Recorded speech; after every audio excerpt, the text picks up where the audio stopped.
The evening light, warm and golden, spills into Marley's room. Marley, already in pajamas, is on a mission to brush Chewie's thick, shaggy fur. Chewie, a giant, gentle dog, lies patiently on the rug, ignoring the rope toy under his paw. "Okay, Chewie," Marley says, concentrating. "This one's a real knot. It's like a forest on your elbow." Marley tugs gently, but the knot holds firm. Chewie lets out a long, happy huff, and his tail thumps just once against the floor.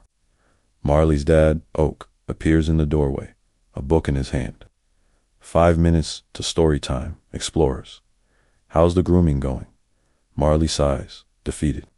His fur wins again. It's too powerful. Oak smiles and kneels down. With practiced fingers, he works the knot free in just a few seconds. "Sometimes you just have to be slower than the knot," he says softly. "Ready?" Marley scrambles into bed. Chewie watches with his big, soulful brown eyes.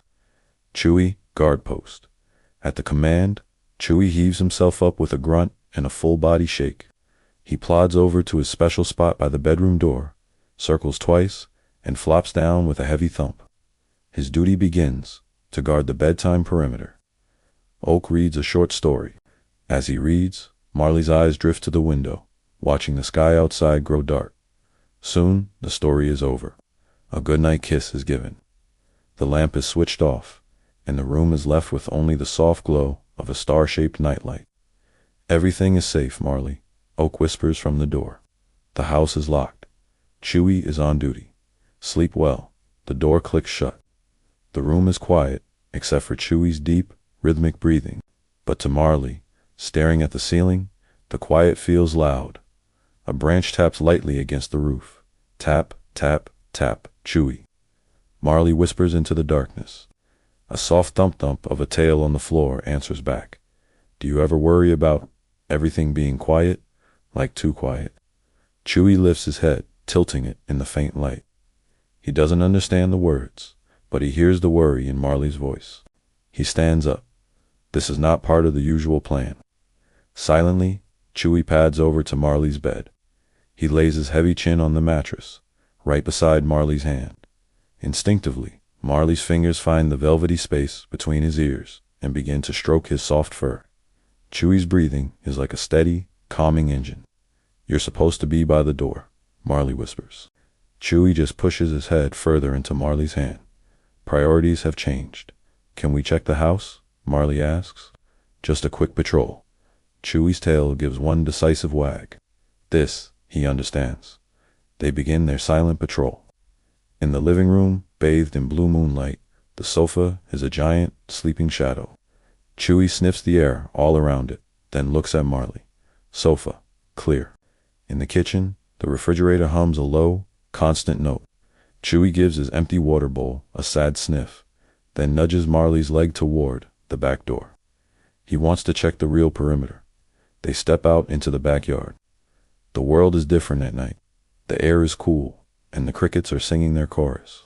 A bright, three-quarter moon hangs like a sliver of silver in the sky. Inside, Marley had felt anxious. Out here, Marley feels small, but in a good way. The world is big and peaceful. Chewie doesn't run or bark. He does his official rounds. He sniffs the base of the fence, checks under the lilac bush, and finally sits down heavily in the middle of the lawn, looking up at the night. Marley sits right beside him, leaning into his warm, furry side. "What do you see, Chew?" Marley asks softly. Chewie isn't looking at any one thing. He's just looking and listening. His ears twitch at the sound of a distant train whistle. His nose works, catching the scent of flowers that only bloom in the dark. Marley tries to copy him. Closing their eyes, they just listen. They hear the train, the crickets, the rustle of leaves, and their own heartbeat, which seems to slow down and match Chewie's steady breathing. "It's like the whole world is breathing," Marley whispers. Satisfied that the yard is secure, Chewie turns and gives Marley's ear a single, careful lick. Marley giggles softly. "Okay, okay." Patrol complete. They go back to the bedroom. Now, the tapping branch doesn't sound scary anymore. It's just part of the night's music. Chewie doesn't go back to his post by the door. Instead, he settles right beside Marley's bed, his back pressed against it. Marley's hand can now dangle over the side and rest on his warm fur. "You know what the moon looks like, Chewie?" Marley says.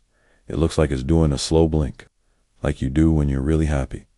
Marley demonstrates, closing their eyes slowly and then opening them again.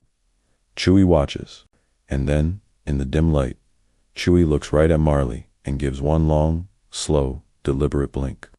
A soft gasp of pure delight escapes Marley. "You do understand." Slowly, Marley drifts toward sleep, their breathing finally in sync with Chewie's. The edges of the room begin to soften and blur. The little dust motes, dancing in the nightlight's beams, swirled like tiny stars. Chewie's breathing seems to become the sound of wind whispering through tall grass. Marley's world begins to merge with Chewie's. They see the moon, blinking slowly. They see a field of tall silver grass from a dog's low point of view. They see the comforting, giant shape of their house, and a flock of birds that becomes a new constellation in the sky. They feel the touch of a hand on fur, and the feeling of fur under a hand. The line between the one who guards and the one who is guarded melts away. It's not Marley's dream or Chewie's dream. It's their dream. A shared dream of quiet, of safety, of being a small part of a big, breathing world. The gray light of dawn begins to fill the room. The moon has set. Marley is deep asleep, one hand still buried in Chewie's shaggy ruff.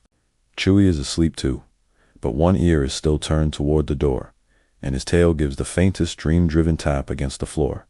The branch taps on the roof. It's just a rhythm now, a heartbeat. Oak silently cracks the door open to check on them. He sees his child and their dog, a perfect picture of quiet, mutual guardianship.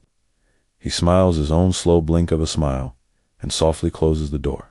On the nightstand, next to the star-shaped nightlight, is a drawing Marley made.